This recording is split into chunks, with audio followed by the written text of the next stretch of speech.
Todos, sejam bem-vindos à casa de Manuel Quintão, em nome de Jesus. Bem, pessoal, eu fui pega de surpresa, porque a pessoa que viria fazer o exórdio não chegou ainda. Então, vamos começar falando... Hoje, qual é o tema da reunião? Hoje teremos João falando sobre a parábola do joio e do trigo. E vamos conversar um pouquinho com vocês a respeito. Eu li essa semana uma coisa muito interessante na internet. Mandaram para mim. Entre o celular e o evangelho. Não sei se alguém teve a oportunidade de ver isso. E eu achei muito interessante. Porque se nós saímos de casa sem o celular, a gente dá meia volta e vai buscar o celular. Não é? E ninguém anda com o evangelho na mão. Aí foi uma coisa que eu parei para refletir e digo, e é verdade. Porque se nós soubéssemos o valor que tem as palavras contidas no evangelho, o ensinamento no evangelho de Jesus, contido no evangelho de Jesus, nós com certeza nós não sairíamos de casa sem ele, não é? Porque muitas vezes nós nos distraímos, saímos de casa sem fazer uma prece, saímos de casa sem dar bom dia, nos acordamos às vezes, quando vamos dormir, às vezes estamos cansados e não fizemos uma prece antes de dormir. E muitas vezes vamos a determinados locais que não é bem adequado ao nosso espírito e nos acordamos no dia seguinte de mau humor. Então, se nós tivéssemos a ideia de, ao abrir os olhos, não é, fazer uma prece, conversar com Jesus, agradecer a Ele por tudo aquilo que nós tivemos no dia anterior, de ruim, de bom. Inclusive, tem outra prece que eu acho muito interessante, uma mensagem que eu acho muito interessante, que se o meu dia hoje não foi bom, mas mesmo assim eu agradeço por estar aqui, por ter ultrapassado esse dia, por ter conseguido, não é, levar o dia até o fim. Então, quer dizer, tem várias maneiras da gente orar. Porque tem aquelas orações prontas que a gente já decorou, que todos nós conhecemos, mas é bem interessante uma coisa chamada sintonia. Depende da sintonia que eu escolher, não é? A minha mente, onde ela vai estar, que eu vou estar com aquela sintonia com Jesus o dia inteiro, não é? Então, se eu leio um texto ligado ao Evangelho, ao ensinamento de Jesus, e eu passo o dia refletindo sobre ele, aquilo me fortalece o meu espírito. E não sei se nós já observamos eu pelo menos já observei isso. Muitas vezes, quando eu vou fazer um percurso, e aquele percurso, assim, às vezes dá aquele tiquezinho na sua mente, vá por ali. Aí você diz, não, eu vou por aqui. E muitas vezes você não se dá bem com isso. Não é? Outro dia aconteceu isso há umas 2 semanas atrás. Eu estava voltando de Gravatá, eu estava dirigindo, e aí uma coisa disse assim, vai por Afogados. Eu não, aqui é tão pertinho, eu dobrando aqui, já pego o IPCEP, já pego ali o viaduto e chego em casa. Tinha um protesto exatamente naquele caminho ali, naquela, não sei como é, IPCEP, né? Ali, aquele caminho que você vem da Ceasa. Exatamente, eu passei, eu acho que umas 2 horas dentro do carro. Quer dizer, se naquela hora eu tivesse prestado atenção ao que o meu anjo da guarda me disse, vá por aqui, eu não teria ficado naquela situação. E eu lá no engarrafamento, sem saber o que é, porque você normalmente está mais distante, eu fazia, meu Deus, mas meu anjo da guarda disse para eu vir por aqui, e por ali eu não fui. Então, quer dizer, é muito importante a gente sintonizar, porque a nossa sintonia, quando a gente escuta a nossa mente, os conselhos que a gente recebe, a gente se dá bem. Então, na hora que nós nos sintonizamos com a boa prece, com a leitura do Evangelho, aí diz assim, não, vamos ser carola, a gente vai ficar a hora toda. Não, não é a hora toda, mas não custa nada. Na hora, se eu vou para um consultório médico, se eu vou ficar de bobeira em algum lugar, você veja que 90% do tempo, o que é que a gente vê? As pessoas estão sentadas com o celular na mão, passando mensagem, lendo piada, fazendo joguinho. E, na verdade, podia estar lendo o Evangelho, aprendendo alguma coisa sobre o Livro dos Espíritos. Porque nós temos, não é? Kardec, ele escreveu 5 livros. E muitas vezes as pessoas dizem, esse livro é muito chato. Mas não é um ensinamento para o nosso dia a dia. É um investimento que nós estamos fazendo. Se nós soubéssemos o tamanho do investimento que nós deveríamos fazer espiritual, eu acho que vale bem a pena a gente fazer mudar a nossa rotina mental, não é? Porque na hora que nós mudamos e dirigimos o nosso pensamento para focado no nosso amanhã, no nosso futuro, a gente não pensa no nosso futuro financeiro? A gente não pensa, quando a gente quer comprar uma coisa, a gente não fica ali alimentando aquela ideia, não fica dando energia, né, aquele pensamento? A mesma coisa. Então, se nós começarmos a alimentar, não é, a nossa mente com uma boa sintonia, hoje mesmo, quer dizer, isso são coisas do dia a dia da gente. Eu estava indo para Candeias e um cidadão vinha atravessando entre os carros tudo andando e ele... Aí chegou uma hora que por pouco eu freiei e ele ainda deu uma pancada assim no meu carro com grosseria, não é? E ele não era débil mental nem nada disso não, era uma pessoa normal. E aí eu disse, por que eu vou entrar na sintonia dessa criatura? Deus o ilumine. Então quer dizer, eu não saí dali irritada, não saí com raiva, por quê? Porque eu não entrei naquela sintonia. Então é importante, não é que eu seja santa, gente, eu não estou aqui, isso que eu estou dizendo a vocês, eu digo a mim mesma. Porque aí tem muita gente que diz assim, não, mas essa senhora deve ser uma santa, porque toda hora a mente dela só está focada nisso, não é bem assim. Mas ultimamente eu tenho feito muito eu tenho parado para pensar nisso, nessa sintonia que eu devo ter. Por quê? Porque no meu dia a dia eu lido com uma pessoa doente, uma pessoa esquizofrênica. Então, essa pessoa tem momentos maravilhosos, tem momentos que está assim bem tranquila, mas tem momentos que ela está altamente agressiva. E se eu for entrar na sintonia da agressão daquela pessoa, eu vou também virar na mesma condição. Então, quando ela está bem agressiva, eu olho para ela e digo, Deus lhe abençoe, Deus lhe ilumine.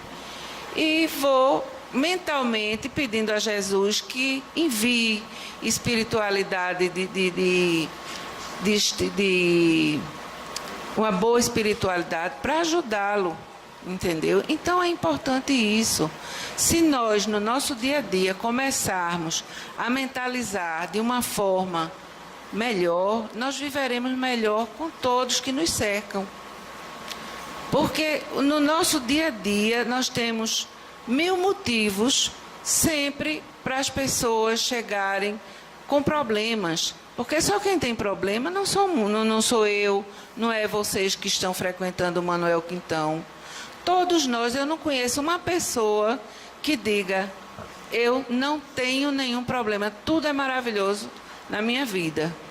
Porque se a pessoa for rica, milionária, ela tem outro tipo de problema. Eu conheço pessoas muito, muito, muito ricas e que são pessoas altamente depressivas, doentes, pessoas que morreram com problema de drogas. Então, quer dizer, mesmo pessoas que não tinham problema financeiro nenhum, se quisesse comprar um iate, podia. Essa pessoa tinha até castelo na Europa e morreu totalmente drogada. Quer dizer, não é a riqueza, não é? Então, todos nós, do pobre ao rico, o mais pobre, o mais carente, ele vive na luta do seu dia a dia pelo seu pão de cada dia, mais do que outros, não é? E sempre todos nós temos problemas. Tem uma pessoa doente na família, tem uma pessoa que um filho problema, tem um filho que não está estudando direito. Quer dizer, todos nós temos as nossas mazelas normais, que fazem parte da nossa vida. Mas se nós formos só nos focar nos problemas, nós seremos eternamente infelizes e não vamos contribuir em nada para o nosso amanhã espiritual. Então, eu acho que é muito importante nós fazermos essa reflexão diária, tanto pela manhã como à noite, para poder nós vivermos numa sintonia, pelo menos diferenciada, que é isso que eu acredito que cada um de nós vem em busca nessa casa. Porque quantos de nós, às vezes, vêm para aqui, não é, até sem condições de vir, porque tem um problema ou outro, tem que dar um jeitinho para estar aqui, para cumprir os horários, para assistir a reunião, para ver a palestra, não é? Então, é importante esse momento. Mas é só esse momento de nós estarmos aqui? Creio que não. A gente tem que dar continuidade ao aprendizado que é dado aqui, não é? Porque se nós não colocarmos em prática na nossa vivência, no nosso dia a dia, nós, com certeza, não vamos ser felizes, nem aqui, nem em lugar nenhum.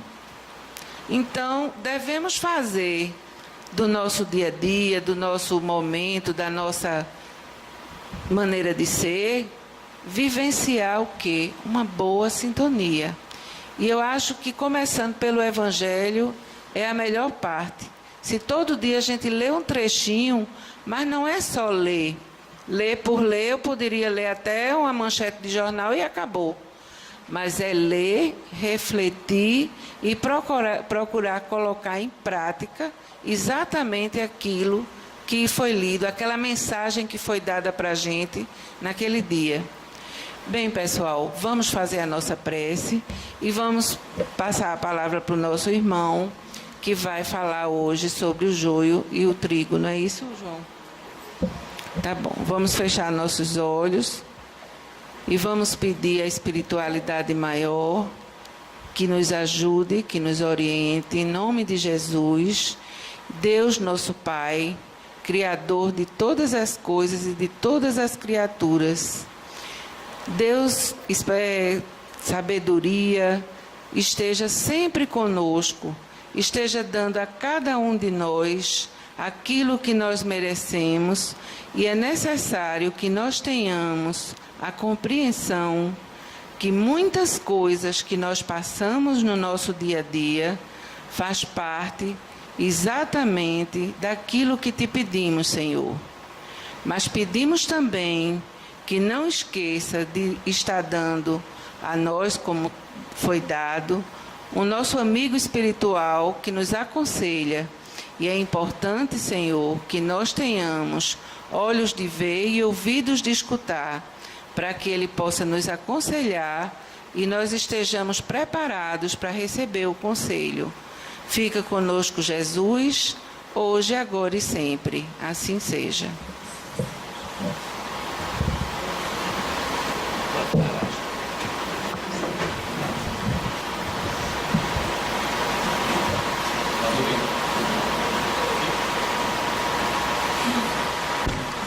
Boa noite. Que a paz do nosso Senhor Jesus ilumine as nossas mentes e corações nesse momento. É uma oportunidade aqui participar dentro desse estudo, desse aprendizado, né? Que é constante e contínuo a partir do momento que nós nos adentramos com verdadeiro interesse junto à doutrina espírita. Nos apercebemos da necessidade, como a nossa irmã comentou antes, no início também, a respeito dessa necessidade do estudo, do aprendizado, né? No decorrer do contato que nós passamos a ter com a doutrina, quer seja vindo aqui por necessidade, quer seja muitas vezes por curiosidade, nós vamos ali, digamos assim, absorvendo, conhecendo não é, desta filosofia que tanto nos, digamos assim, esclarece, que é a que os espíritos nos trouxeram, a doutrina espírita. Kardec, como codificador, aquele que, digamos assim, aglutinou, selecionou, deu uma ordenação a esses ensinamentos, ele propiciou a todos nós, digamos assim, uma facilidade que muitas vezes nós não nos apercebemos. Não é? A oportunidade, através do contato com a literatura espírita, e fundamentalmente, né, com maior importância para a codificação, as obras da codificação, nos permitem essa condição de termos em nós mesmos a solução, não é? A confirmação do caminho que devemos seguir naquilo que tomamos como racionalidade, né, a seguir. O tema de hoje que me foi proposto traz respeito a uma das diversas parábolas que Jesus nos deixou nos evangelhos, né? Ele procurava, naqueles tempos, devido principalmente a, digamos assim, a dificuldade ainda, a condição inicial, né, dentro do desenvolvimento com as grandes comunidades que ali se encontravam naquele período, através desses ensinamentos que às vezes traziam exemplificação cotidiana e, nesse contexto de parábola, trazer para a humanidade esses ensinamentos que são verdades que nós identificamos como consistentes, né? Como Kardec, dentro do estudo que ele teve na doutrina, de definir algo que, pelo menos para boa parte daqueles que conhecem a doutrina, esse foi o meu caso quando eu tomei contato, essa expressão, essa afirmação a respeito da fé, não é? Ou seja, que não é vacilante, daquela fé que é embasada, que ele diz que fé raciocinada só o é aquela que encara, né, inabalável, ou melhor, fé inabalável, só o é aquela que encara frente a frente a razão em todas as épocas da humanidade. Então observemos, né, quantas e quantos teoremas, teses, leis até que são concebidas que com o decorrer do tempo, das gerações, dos séculos, às vezes elas são transformadas ou se identifica uma incoerência, um erro, se modifica, né? Então, essa expressão de Kardec, ele diz que essa fé inabalável, que é a certeza daquilo que se acredita, que se compreende, ela só o é inabalável quando você põe à prova através da razão. Num período só, não. Durante toda a eternidade, né? É inabalável a partir da fé raciocinada, né? De que a gente põe em prova através do estudo. Então, muitas vezes nós temos nos apercebido, e eu digo isso particularmente para mim, eu retomo o aprendizado, a gente aprende, né, recebe lições aqui cotidianas dentro dos trabalhos, que nos fazem novamente voltar ao digamos assim, à banca de estudo, né? Ao primário, para voltar às obras da codificação e poder compreender melhor os ensinamentos dos Espíritos, que são tão claros, né? Nos esclarece. Então o Evangelho segundo o Espiritismo, ele consegue nos dar de forma racional, compreensível, claramente, qual é o significado desses ensinamentos que o Cristo nos deixou, que são verdades. A gente deveria ter uma fé inabalável no Cristo, no que Ele nos trouxe, no ensinamento que Ele nos deixou, na exemplificação que Ele nos deixou. E no estudo da doutrina do Evangelho, segundo o Espiritismo, das demais obras da codificação, que eu vou comentar um pouquinho aqui no início, só para, digamos assim, para aqueles que ainda não têm um contato, talvez não tenham percebido, identificar, como nossa irmã falou, dessas obras que são a base da doutrina espírita. Foram concebidas através desse estudo, né, minucioso, baseado na razão, com a intenção de buscar a verdade através dessa racionalidade que Kardec nos propiciou, né, desde meados, né, do século XIX, 1857, começou a divulgação desses estudos, né, da doutrina que ele nos propiciou. Então é algo que nós não devemos nos, digamos assim, abster ou relevar, deixar em segundo plano a questão do estudo, de conhecer, de nos aprofundarmos no ensinamento que é a base da doutrina. como nossa irmã estava comentando aqui, né? Aqueles que têm o contato hoje não conseguem se desligar, né? Dentro desse contexto está conectado, né? Tem um conceito que se fala dentro da área de tecnologia que se abrange todo esse volume de informação como Big Data, né? Como se fosse um grande volume de informação, onde você ali agora recebe um fluxo de informação, se você tiver sem critério, que você não consegue processar. E quanto dessas informações verdadeiramente nos são úteis, nos vão fazer e trazer algum benefício real? Quantas delas são verdadeiras, não é? Então, dentro desse conceito que o pessoal coloca, tem umas afirmações sobre o contexto de veracidade, do valor da informação, né? A veracidade é a validade dessa informação que nós estamos aí captando através dessa comunicabilidade, a veracidade, o valor real, né? de que me vale muitas informações que nós às vezes nos deixamos aí ocupar com o tempo, né? E nesse desperdício que a gente acaba identificando depois, que não nos traz nenhuma substância, a gente deixa de cumprir muitas vezes nossa destinação, nosso compromisso evolutivo. E a doutrina na base nos traz essa informação para que possamos ter uma melhor orientação dentro desse cotidiano, né, da atualidade que a gente vê pelo volume de informação que a gente recebe aí. Eu tenho muitas vezes observado que as pessoas têm uma necessidade, né, continuam tendo uma necessidade enorme de se sentirem percebidas, ou a parte da comunicação, né? Então, você tem contato com todo mundo, daqui a pouco é um grupo, quando você estudava no primário, daqui a pouco se encontra, tem 20, 30 pessoas lá no WhatsApp da vida, é da universidade, é de um ex-ambiente de trabalho, aí ali estão 50 pessoas, 40 de cada grupo desse, constantemente mandando mensagem para todo mundo, e você só, né, recebendo ali o histórico, né? E não tem quem, se adentrando nessa condição, não fique querendo, né? Então imagina, né? 50, 100 pessoas se comunicando, cada um postando e indo para as 100. Daqui a pouco você não faz mais outra coisa. E hoje a gente vê as pessoas caminhando na rua, corcunda, né? Fazendo a sua comunicação, olhando, criando ansiedade de receber algum tipo de mensagem ou indagação para poder responder, né? Dentro de algo que, se a gente não se aperceber, a gente vai passando o tempo, vai se condicionando a isso. E refletimos aqui, conhecendo a doutrina espírita, que é a abordagem que vamos procurar fazer um pouco aqui dentro dessa parábola também, que quando a gente se apercebe que não estamos sós, enquanto encarnados, né? Que nós somos espíritos, quer seja encarnado ou não tem diferenciação. O espírito é espírito, quer esteja no corpo físico ou fora dele. Essa é a essência, é o mais importante. E a gente se apercebe que temos essa convivência.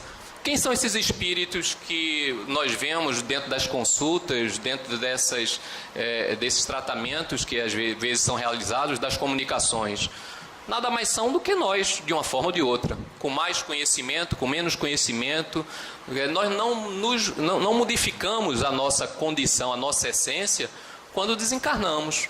E é uma realidade, todos nós sabemos que vamos cedo ou tarde deixar a matéria, o corpo físico. E a doutrina nos traz essa informação que a gente retorna inúmeras vezes. Então, nesse convívio, nessa comunicação, dependendo do contexto do apego, nós vamos ficar aqui nesse cotidiano. E aí imagina, né, quando você multiplica 100 pessoas no WhatsApp, cada um, eu botei um slide aqui mais adiante, vou antecipar um pouco, mas trazendo esse tema, quando nossa irmã aqui comentou, tem uma obra, segundo o roteiro está aqui, de Chico, em 1952, Emmanuel comentava que a população de desencarnado, de espíritos fora do corpo, esperando seu momento de voltar ao corpo dentro dessa condição, dentro do orbe da Terra, era em torno de 20 bilhões de espíritos. Naquela época, a população de encarnados era aproximadamente 6 bilhões. Hoje nós temos uma população em torno de 7 bilhões de encarnados, né? Se tem esse ciclo, né? Se a gente não considerar que esteja nesse período chegando, mas digamos, deve chegar alguns e sair outros, né? Para outros mundos, devemos ter uma população de espíritos entre encarnados e desencarnados no orbe do planeta em torno de 27, 28 bilhões de espíritos. Se nós somos 7 encarnados, temos aí do outro lado em torno desses 20, não é? bilhões de espíritos, aí 19 bilhões, que estão aí, digamos assim, fazendo o quê? Como é que ele consegue, se ele está aqui ligado à matéria, como é que eles vão buscar essa interação? Através do espaço medianímico, daqueles que tiverem sensibilidade e captarem. Alguns têm consciência, outros não. Por isso que muitas das vezes a gente não se apercebe, é conduzido. E no Livro dos Espíritos, quando Kardec, já lá 1800 e pouco, ele fazia esse questionamento, dizia assim, os espíritos nos influenciam? Ele falava dos espíritos desencarnados, né? E a resposta ali, direta, clara, foi muito mais do que você supõe. Se você supõe que ele lhe influencia, é muito mais do que isso. E ele ainda, né, fecha o espírito do outro lado, dizendo assim, na maioria das vezes, são esses espíritos que lhe conduzem. Não é? Então a gente começa a se aperceber do quanto, por desconhecimento, por falta de preparação, muitas vezes de racionalidade, identificar qual é a nossa destinação, nós estamos aí a ser conduzidos e mais adiante, né, a sofrer consequências das nossas escolhas. Não podemos culpar quem nos conduz, não. A gente se deixa ser conduzido. Cada um é conforme a sua capacidade de entendimento. E dentro desse contexto a gente vai aí vivenciando, né? E qual é a grande questão? Eu acho que dentro do que a gente acaba se apercebendo no contato com a doutrina, dentro dos estudos, é uma afirmação, pelo menos é uma convicção minha, né? Que nada do que foi criado, quer seja na matéria ou fora, não tem um objetivo, tem a criação divina.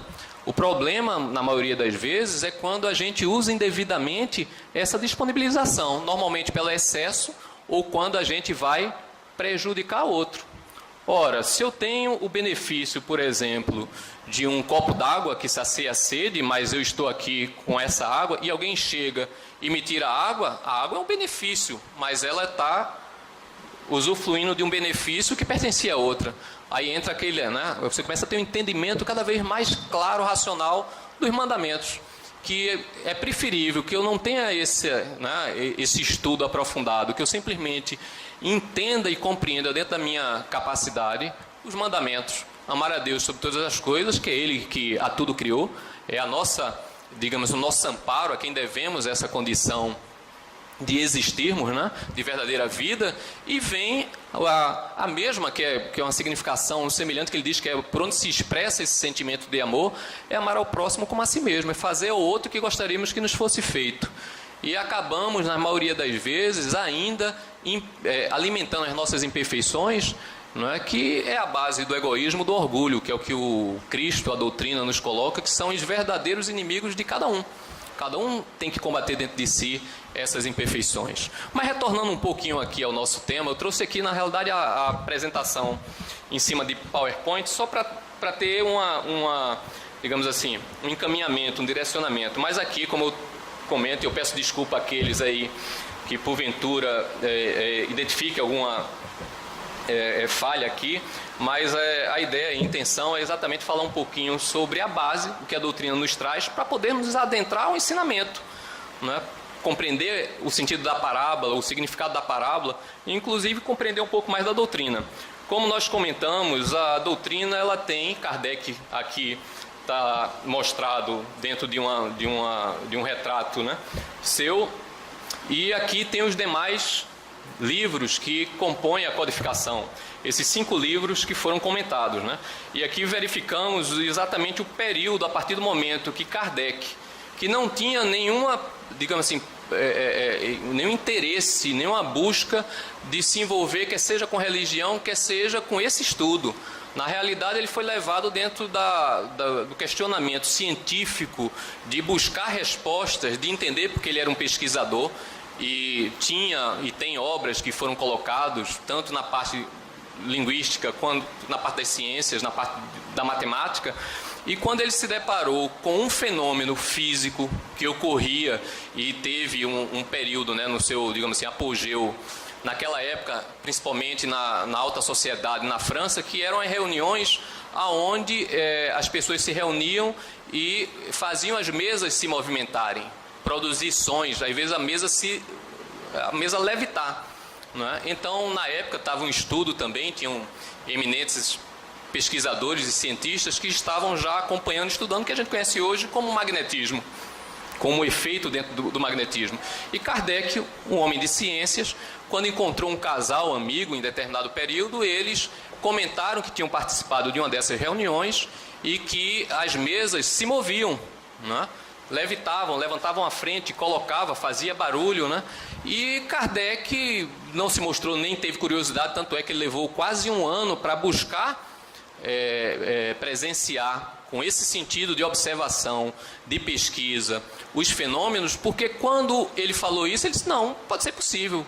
É em estudo, movimento, da mesma forma que quando você não conhece, às vezes, a ciência, né? Ou seja, o estudo, fica difícil. Se você não conhecer a eletricidade, o componente, os efeitos dentro da ciência, fica difícil você entender como é que uma luz, a partir da energia, ela transforma um tipo de energia em outro, uma energia luminosa. Então Kardec disse, não, é possível, tem um efeito magnetismo, não se interessou muito por isso. Quase um ano depois ele reencontra o casal. Aí veio realmente o questionamento dele, porque é o embasamento que eu quero trazer com isso, esse início, para vocês verificarem a atenção quanto à questão da racionalidade. E que também a doutrina espírita, ela não se afasta, na exemplificação de Kardec, da questão do questionamento. Se eu tenho algo que a minha intenção é descobrir a verdade e aquilo eu não consigo compreender, o que é que eu faço? Eu pergunto, eu estudo, eu investigo. Eu não aceito qualquer coisa que vá de encontro à racionalidade. E Kardec, ele dentro do seu trabalho, ele é tão convicto dentro dessa questão da racionalidade, do dito bom senso, né? Tanto é que uma das suas posições, como ele era conhecido, era como o bom senso encarnado, né, pela racionalidade, pelo entendimento, por buscar a resposta, que ele dizia que todos os ensinamentos que não são deles, ele passou o crivo, ele botou a razão, ele questionou, ele fez, né, dentro da capacidade dele, um estudo para exatamente não deixar incoerências ou falhas ou inverdades baseado nessa questão da racionalidade, da busca da verdade. Mas ele dizia, se algum desses ensinamentos, que são dos espíritos, não é de Kardec, né, em algum momento mais adiante, fosse contradito pela ciência, ele nem titubeava, fixe com a ciência. Então, se tiver algo na doutrina que ele colocou, que a ciência contesta e comprova que aquilo ali é algo que é contrário à ciência, ele diz, fixe com a ciência. Não é a questão, não é, de nós procurarmos buscar algo no sentido de que eu não consigo atestar aquele fenômeno, porque eu não tenho capacidade de reproduzi-lo e nem de medi-lo. Mas não quer dizer que ele não exista. O que existe ainda é uma incapacidade, que seja da tecnologia, da ciência, da minha capacidade de observação, de identificar aquele fenômeno. Mas a partir do momento que eu consigo ali contestar aquilo pela ciência, Kardec, é claro, fixe com a ciência. Então, a doutrina, ela tem uma base, né, muito sólida, né, dentro dessa questão da racionalidade. E aí, dentro da obra da doutrina, essa primeira obra, que é fruto, né, que aí ele passou a ter uma dedicação, porque um ano depois, quando ele foi puxado para estudar a doutrina, esse mesmo casal se encontra com ele e diz que estava ainda frequentando aquelas reuniões. Só que tinha um fato interessante. Naquelas reuniões, as mesas, além de se moverem, de produzirem sons, elas agora estavam respondendo a perguntas. Estavam falando, né? Falavam, mesas falantes. Estavam falando, é a expressão que se coloca, mas produzia sons que eram inteligentes. Aí Kardec, né? Naquela época ainda não se chamava Kardec, usava tinha o nome dele Hippolyte, Kardec foi o pseudônimo quando ele foi lançar a parte das obras, né? Então ele parou e disse, espera um momento, se você me provar que uma mesa, né, tem neurônios, tem capacidade de articulação para responder, me permita discordar. Aí ele foi lá presenciar a reunião, né? E dentro da reunião realmente as mesas respondiam, né? Através de sinais de batidas vinham respostas que eram colocadas. A gente conhece isso, né, no nosso cotidiano. Quantos aqui não já ouviram falar, né, das reuniões que se fazia na mesa, às vezes por curiosidade, né, de colocar água, papelzinho, não importa, né, a parte, o movimento do copo, né, que se fazia aí de brincadeira, que não deve ser feita. A gente entende que tem que ser tratado com seriedade, porque onde não tiver seriedade, as companhias que vão estar ali não vão estar também com intenção séria, correta. Então Kardec observou isso. E é interessante que não foi ele que deu essa resposta de que aquele movimento, tudo ali, era através dos espíritos. Foram os próprios espíritos que responderam. Porque ele fez a pergunta mais simples, né? Às vezes a gente fica elocubrando, né? Botando diversas questões e pergunta, né? Tão simples e direta. Ora, dentro da racionalidade dele, para um efeito inteligente, a causa tem que ser inteligente. E ali dentro daquelas reuniões que a maioria das pessoas ali, a quase totalidade, com muitas vezes dentro do nosso, digamos assim, sentido de curiosidade, a gente também só visita essas reuniões por interesse de curiosidade ou de diversão. A gente imagina aqui quando se fala da leitura da mão, da brincadeira do copo, ou de perguntar coisas que não tem muito sentido. Kardec foi lá com o sentido de observação, de experimentação. Aí ele fez a pergunta clara. Ora, se tem uma pergunta e ele responde, vou perguntar, quem responde isso? Aí vem a resposta, o espírito daqueles que já deixaram o corpo físico, que morreram.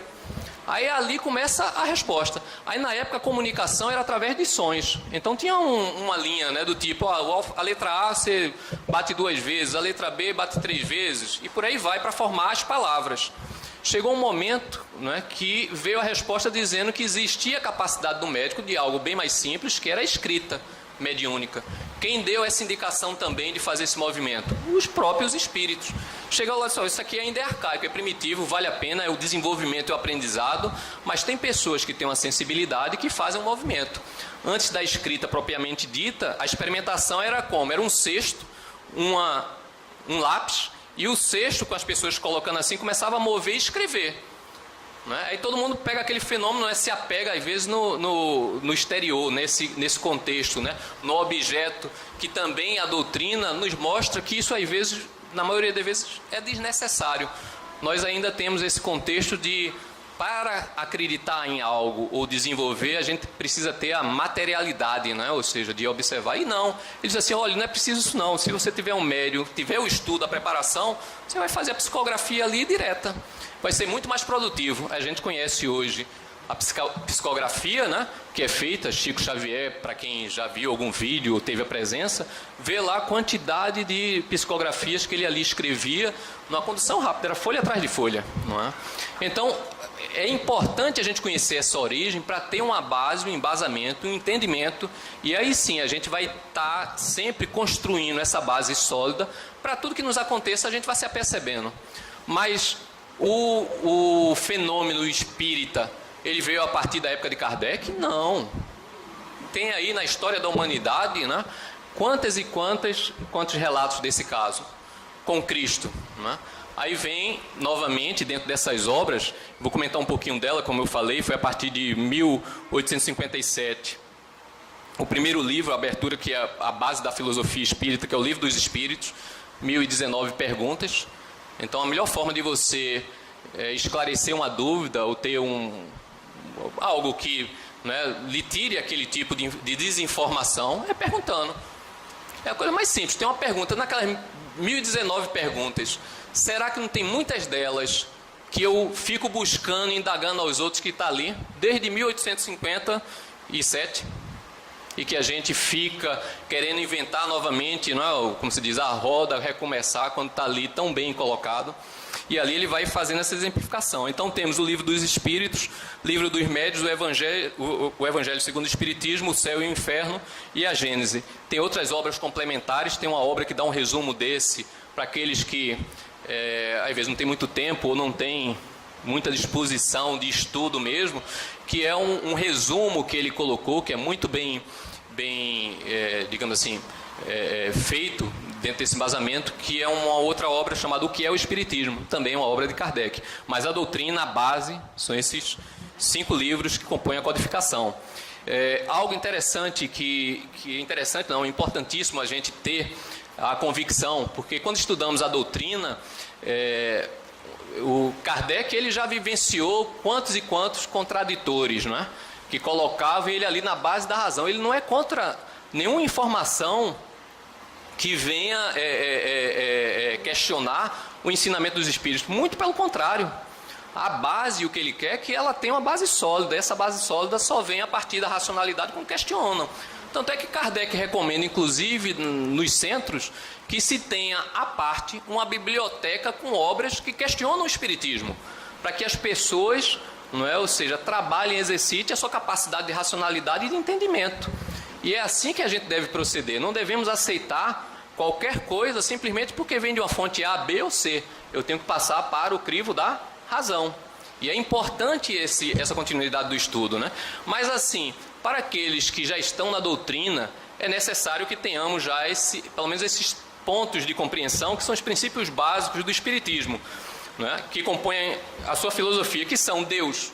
Então o espiritismo, ele nos traz algo, a compreensão, a confirmação e entendimento que Deus existe. Não é? Então, a primeira questão, a questão 1 do Livro dos Espíritos, ela abre com essa questão que Kardec coloca, né? Que é Deus, não é? O que é Deus? Ele diz, Deus é a inteligência suprema, a causa primária de todas as coisas. Questão 1 do Livro dos Espíritos. Então, ali eu já tenho como base da doutrina que Deus existe. E ali ele vai discorrendo nos demais questões a respeito das qualificações, das qualidades de Deus, né? Dentro da forma, é onipresente, onipotente, perfeição absoluta e por aí vai. A outra questão que ela nos traz, que se nós não tivermos isso, não adianta nem avançar no diálogo, não é? Com alguém a respeito da doutrina espírita, é se a pessoa não acreditar em Deus, é difícil você querer dar continuidade, vai perder tempo. Se você não acreditar na imortalidade da alma, que nós temos, não é, inúmeras vidas, que o espírito sobrevive à morte do corpo, também vai ficar difícil evoluirmos no estudo, na compreensão da doutrina. Então, esses princípios básicos compõem o espiritismo, é Deus, imortalidade da alma, pluralidade das existências, tem muitas vidas. A nossa destinação é a perfeição, através de múltiplas reencarnações. Comunicabilidade dos espíritos é outra, é o que a gente já se apercebe, né? A comunicação dos espíritos. Aqui dentro dos trabalhos da Casa Manuel Quintão, nós temos inclusive uma metodologia que é muito mais direta nessa condição. As pessoas que aqui vão fazer tratamento presenciam a comunicação através dos médiuns desses espíritos. E o processo de evolução, que é o que eu já comentei, né? A nossa destinação é a perfeição, e a evolução vem exatamente por esse aprendizado nas múltiplas existências. Um breve resumo do Livro dos Espíritos, eu não vou me aprofundar aqui dentro desse contexto, mas basicamente ele é o principal para ser estudado, que é o que traz o entendimento da doutrina, foi o primeiro da obra, é a base, que é o que ele coloca aqui. Então ele diz aqui, o Livro dos Espíritos será de imenso valor para todos, porque trata de Deus, da imortalidade da alma, da natureza dos espíritos e suas relações com os homens, das leis morais, da vida presente, da vida futura e do porvir da humanidade, assuntos de interesse geral e de grande atualidade. Então, as respostas estão no Livro dos Espíritos, muito para as nossas questões. Agora, é importante às vezes a gente entender inclusive o que trata a filosofia. Eu mesmo não tinha muito entendimento do que era filosofia. Vim me ater dentro da doutrina, mas não é porque eu sou estudioso não, é porque eu fui um necessitado, né? Quando eu cheguei na doutrina, eu cheguei por necessidade. Eu não sei quantos aqui chegam na doutrina por necessidade. Tem alguns que eu acho que têm uma estrada aí mais suave nas suas existências anteriores e chegam na doutrina realmente sem ter a necessidade, o empurrão da dor, né, da queda que a gente aí vivencia. Mas aí vem um outro livro que é importantíssimo, o Livro dos Médiuns. A gente fala aqui, eu comentei, né, sobre a questão do intercâmbio, da comunicabilidade, que é aquela questão que é fundamental, que a gente falou, né? Os espíritos nos influenciam muito mais do que a gente imagina. Ora, é importante que eu tenha essa compreensão. Como é que eles me influenciam? Eu dou passividade? Qual é a forma? A comunicação que eles fazem para comigo ou quando me usam é boa ou má? Não é? A gente começa a compreender e entender pela doutrina que aquela forma que se colocava de anjos e demônios, e é importante, eu até me recordo aqui de um palestrante que colocou algo muito bem, assim, para mim, inclusive, que eu procurava as palavras e dizia assim, não, a doutrina, ela não concebe a existência de inferno e não concebe a existência de demônio, né? Anjos e demônios. Não, todos são espíritos. Né? Aí ele diz assim, não, todos são espíritos, realmente, não existe anjo não é? Nesse contexto figurado, nem demônio, por exemplo, como muitos ainda, né, colocam. Não existe. Existe demônio? Não existe. Agora existem espíritos. Agora existem espíritos, quer seja encarnados ou desencarnados, e como se diz a expressão, né, bota o demônio no chinelo, né? Porque o que se faz de maldade hoje, atualmente você vê aí, falar de inferno, fogo, o pessoal está aí de uma forma ainda primitiva, né, sem o mínimo sentido de humanidade, queimando pessoas, cortando a cabeça das pessoas. O demônio faz mais do que isso, não é? Para colocar. Então, aí a gente vai compreender quem são esses demônios. Os espíritos daqueles homens que continuam a fazer isso, ou buscar fazer essa condição de buscar o poder, custe o que custar, a saciar os seus desejos materiais, não é? À custa da ação sobre os outros, de forma prejudicial. Vão responder perante a lei. E quem vivencia, a gente aprende, não é? Não existe como você chegar e dizer, não, é injustiça, existe uma injustiça para o que me acontece. Não existe. A doutrina nos traz isso claramente. Agora, quer dizer que se eu fui um desses, né, e devo ter sido em alguma época, não vamos aqui querer nos achar como perfeitos e anjos santos, né? Se olhar a história da humanidade, o que teve de carnificina, de maldade, é o que predomina. Aí a gente vai entender, inclusive, que a doutrina nos traz claramente a evolução dos mundos, né? Aqui é um mundo de expiação e prova.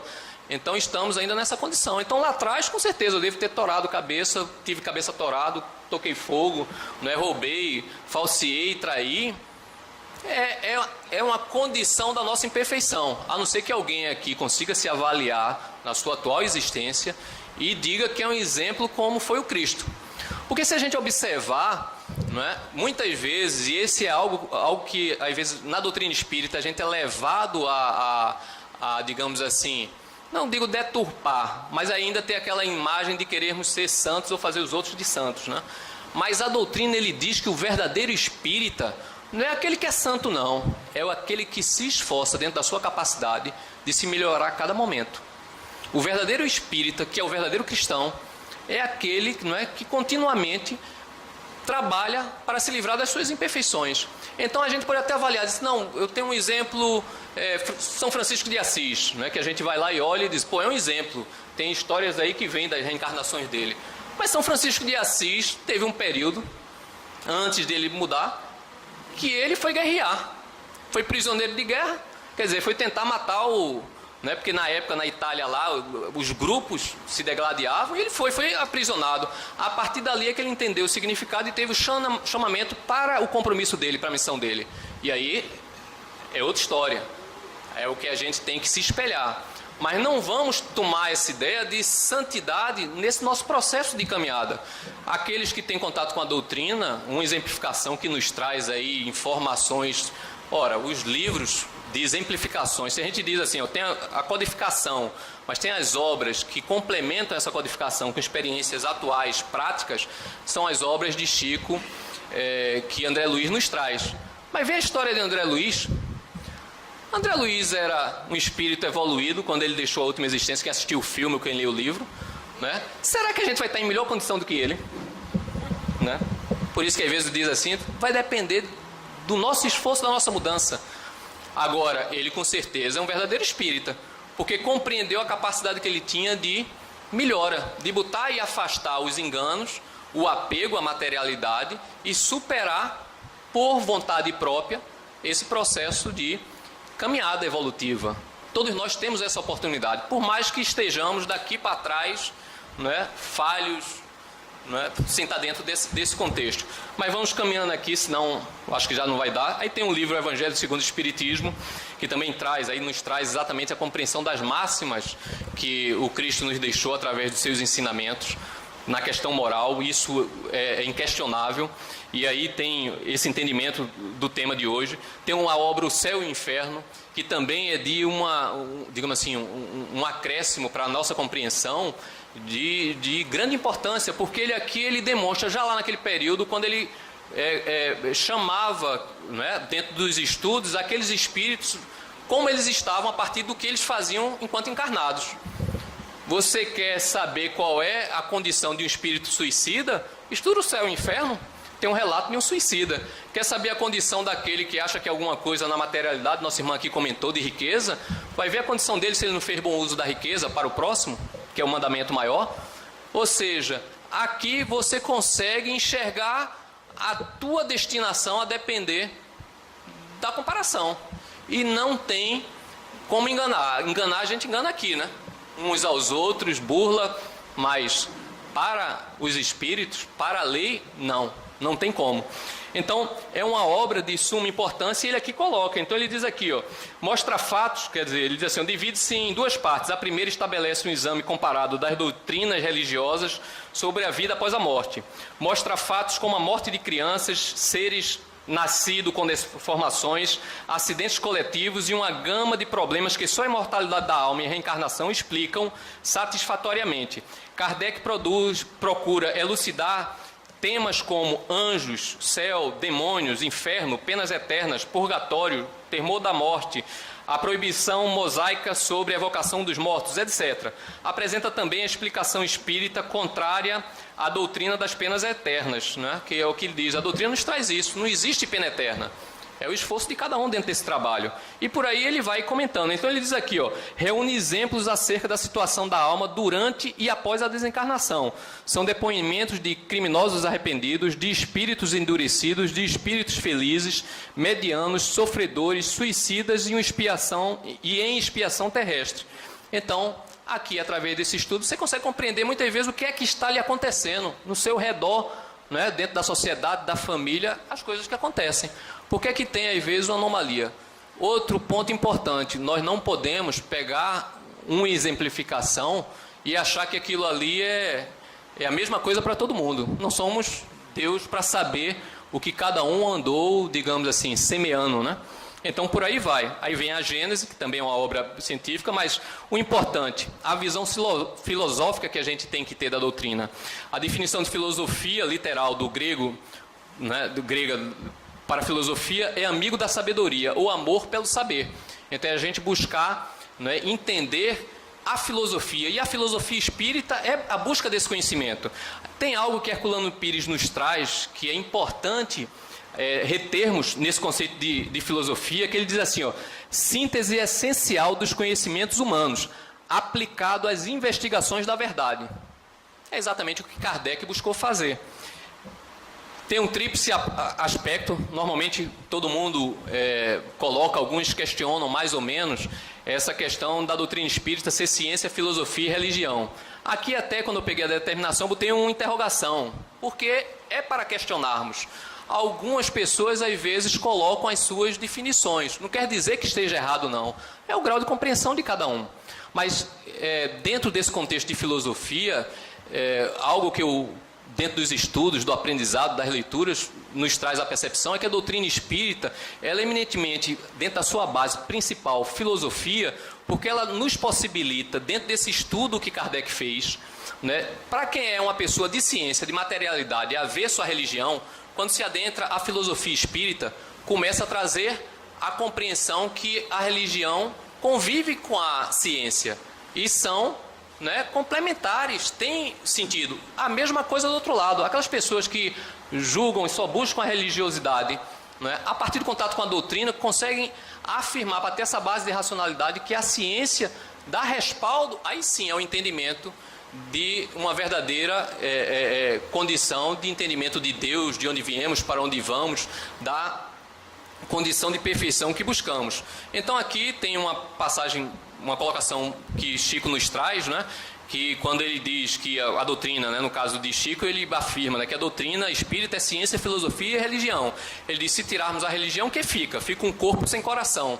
Então, dentro desse corpo completo de mente, né, coração e membros, são o conjunto que a doutrina nos traz, esse tríplice aspecto, né? A gente diz o coração seria, no caso, a parte da religiosidade, não é? Então, a cabeça, né, que é o que ele coloca, seria a ciência, tá, ok? E a filosofia, que é o que dá sustentação, seria os membros. Então, ele vai aqui colocando a ciência explica, a moral transforma, a filosofia indaga. Aqui foi colocado, né, eu busquei esse slide para trazer isso, quer dizer, a doutrina espírita nos leva ao questionamento. Você tem que que buscar a verdade, o entendimento, não aceite simplesmente por aceitar. Tome como base o que Kardec nos recomenda, né? Então, tem algo que ele coloca na comunicação de um espírito de Erasto, que está no livro dos Médiuns, diz que é preferível rejeitar 10 verdades a ter de se aceitar uma só mentira, uma teoria falsa. Então é o cuidado que devemos ter. Muitas vezes as pessoas desacreditam da doutrina sem embasamento, porque aquelas pessoas que às vezes professam boa parte das verdades da doutrina, inserem ali uma inverdade, ou algo que não se possa ter uma racionalidade. Aí acaba prejudicando todo o corpo. Então é preferível que a gente não se adentre dentro desse contexto. Aí tem algumas questões também que são colocadas, né? Um ponto importante que eu trouxe aqui também, o apóstolo João, na primeira epístola, capítulo 4, versículo 2 e 3, nos alerta que não devemos acreditar em todos os espíritos, devemos escutar, né, se eles vêm de Deus, pelas obras que eles realizam, pela intenção das suas comunicações, se são benéficas. Aí vamos entrar no contexto da parábola do joio e do trigo, finalmente, né? Então tem aqui o que é uma parábola, é uma comparação, é uma ilustração, né? Para quem foi a parábola? Essa parábola está no Evangelho de Mateus, e ela é seguida a outra parábola que fala sobre a semeadura. Quem não se lembra aqui, e é uma advertência também, sempre que ele coloca, por exemplo, nessa parábola, que ele começa sobre o reino dos céus, né? É comparado, mas anteriormente ele fala da semeadura, daquele semeador, que seria o Cristo, que começa a jogar as sementes, e a depender da nossa capacidade de absorção, do nosso interesse, nós somos um terreno fértil ou não. Podemos ser arenoso, espinhoso, e às vezes ele mostra como é que cada um reage com esses ensinamentos. A gente chega aqui na doutrina, no primeiro momento, está sofrendo, pega a informação, né, se estimula, fica animado, mas depois que fica bom, some. Não estuda mais, aí vai daqui a um ano, a próxima dor, aí ele demonstra isso. Então, o ensinamento dele da parábola é tão bem colocado dentro dessa exemplificação, mas essa parábola específica, que ele faz a comparação do joio e do trigo, ele faz também seguida essa parábola do semeador, não é? E ele estava exatamente reunido, fazendo a parábola para o povo. E quando ele faz essa parábola, ele tem uma segunda parte que ele explica diretamente aos discípulos que não estavam entendendo bem a parábola, reservadamente quando ele volta para casa, aos demais discípulos, né? E ele traz exatamente esse contexto de nos trazer a parábola para dizer que existe o bem e o mal, a opção de escolha, onde você pode, né, fazer o bem, evoluir, crescer, sem estar nessas quedas, não é, que nos trazem sofrimento, dor, erros, faltas, como se colocou a irmã, né? Se nós temos depressão, tristeza, dor, alguma coisa nesse sentido, é porque temos um espírito culpado por erro de escolhas, de opções. É a parábola, né? Jesus lhe propôs outra parábola, que era exatamente seguido a parábola do semeador. Ele diz que o reino dos céus é semelhante a um homem que semeou boa semente no seu campo. Mas enquanto os homens dormiam, veio um inimigo dele, semeou joio no meio do trigo e retirou-se. Porém, quando a erva cresceu e deu fruto, então apareceu também o joio. Chegando os servos do dono do campo, disseram-lhe: Senhor, não semeaste boa semente no teu campo? Pois de onde vem o joio? Respondeu-lhes: o inimigo é quem fez isso. Cristo, né, nos coloca aí. Então ele diz: os servos continuarem: queres então que vamos arrancá-lo? Aí ele diz: não, respondeu ele, para que não suceda que, tirando o joio, arranqueis juntamente com ele também o trigo. Deixai crescer ambos juntos, até a ceifa. E no tempo da ceifa direi aos ceifeiros: ajuntai primeiro o joio e atai-o em feixes para o queimar, mas recolhei o trigo no meu celeiro. Mateus 13, 24 a 30, né? Simbologia do reino dos céus, quando ele começa, e aqui vem dentro dessa gravura que buscamos aqui, a expressão maior não é um reino exterior, o reino dos céus, o reino está dentro da nossa, dentro de nós, da nossa consciência tranquila, da nossa harmonização, e muitas vezes a gente se apega, continua se apegando dentro da nossa interpretação ao exterior. A paz de espírito não tem nada que pague. Para aqueles que já passaram um momento de preocupação, de dificuldade, e começaram a não dormir, perder noites de sono, vai ver o que é mais importante. É a paz, a condição de consciência tranquila, de fazer aquilo que estamos comprometidos, né? Uma simbologia que é colocado também, o adversário e o inimigo. Que são os adversários do inimigo? Vem a nossa ignorância, vem o nosso egoísmo, vem o nosso orgulho, que afina e vai trazer essas companhias também, companhias espirituais encarnadas, ou desencarnadas. Não é? Aqui nessa exemplificação dá um tópico, né? A bebida. Quando a gente se excede e começa a se escravizar na bebida, será que estamos sós? Comentamos lá de 20 bilhões de espíritos. Né? Se fizermos uma conta igual, que não é assim, né? Vamos ter aí uns 3 desencarnados para cada encarnado, né? Cada um tem 3. Por isso que alguns reclamam aí, que fazem uma desobsessão, aí acha que resolveu um, não era para ter mais nenhum. Mas imagina, aqueles que já estão no bom caminho, vão ter esses espíritos por aqui junto? Não. Não é? Porque como a gente afasta os maus espíritos, atrai os bons, como é que eu atraio os bons? Faça o bem, faça a caridade. Aí aqueles que estão fazendo bem, não estão com nenhum espírito desse acompanhando. Vai estar junto, né? Então tem alguns que não se enganem não. Não tem 3, 4, 5 não. Tem uma dezena, 2 dezenas, não sei quantos. Aí vai depender da nossa condição de mudança. Né? E às vezes nos atraímos por isso. Por uma questão do apego ainda da condição. É claro que a ciência, ninguém aqui discorda, médica, não vai trazer a dependência química.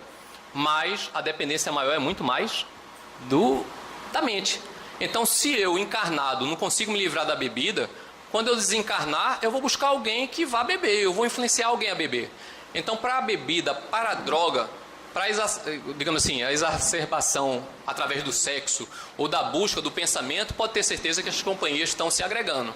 Por isso que às vezes se coloca aqui, algumas pessoas talvez não compreendam, a questão do motel. Quando se vai frequentar um motel, as companhias que passam a nos, né, fazer presença, quer seja em casa, onde vamos, o carnaval que está aí chegando, dos excessos, né? O que é que está vibrando, os desejos. Aí, depois, a gente sempre sabe aqui, né? Desse período de festividade, a quantidade de companhias, de tratamentos que são feitos, né? A posteriori. Mas assim, ele traz essa simbologia, a simbologia do joio e o trigo. Era exatamente quando Cristo traz, porque são bem parecidos. Né? Só que um pode até fazer mal, envenenar. Então ele plantou o trigo, mas o inimigo foi lá, começou como se plantasse o mal, nos desviasse da nossa destinação. E ele diz assim, ó, não separa logo não, porque é preciso que a gente se fortifique e cresça para poder separar. Porque se você separasse rapidamente, não tinha um aprendizado na simbologia aqui, se você retirar o joio rapidamente, o trigo pode ir junto, aí você vai perder, ele não vai frutificar, né? Não vai dar as sementes. Então ele dá exatamente nessa simbologia algo que está atual, né? E ele diz que vai chegar um momento da ceifa, né? Quer dizer, da colheita. Quem são os ceifeiros? São os espíritos superiores, que vai chegar um momento quando tiver o processo de transformação aqui do planeta, de provas e expiações para mundos de regeneração, aí sim, ele vai fazer a separação. Quem for trigo, quem tiver já na condição de continuar, vai continuar, vai ficar dentro desse processo. Quem não for, vai ser ali arrancado, vai novamente para mundos primitivos, mundos de expiação e prova, novamente dentro do seu processo continuado de aprendizado. Então ele nos traz essa condição de simbologia, né? Jesus depois explica claramente esse texto aos discípulos, né? Então, tendo chegado as turbas, entrou Jesus em casa, chegando a ele, seus discípulos disseram, explica-nos a parábola do joio e do campo. Ele respondeu, o que semeia a boa semente é o Filho do Homem. E ele, Jesus, que aqui veio, né?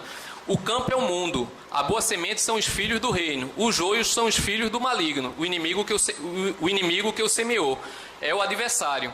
A ceifa é o fim do mundo e os ceifeiros são os anjos.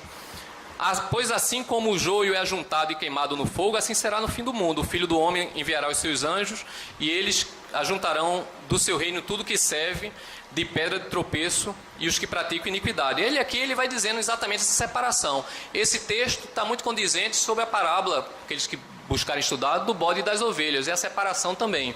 O que é importante que a gente comece a ter essa base e o entendimento que a doutrina nos traz? Que o que verdadeiramente nos dá a condição de sermos trigo é o único caminho que a doutrina, através desse estudo que Kardec vai e observa, percebe, nos traz racionalidade, é o quê? É a caridade.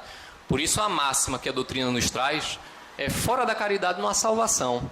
E é importante perceber que nas outras passagens que nos são colocadas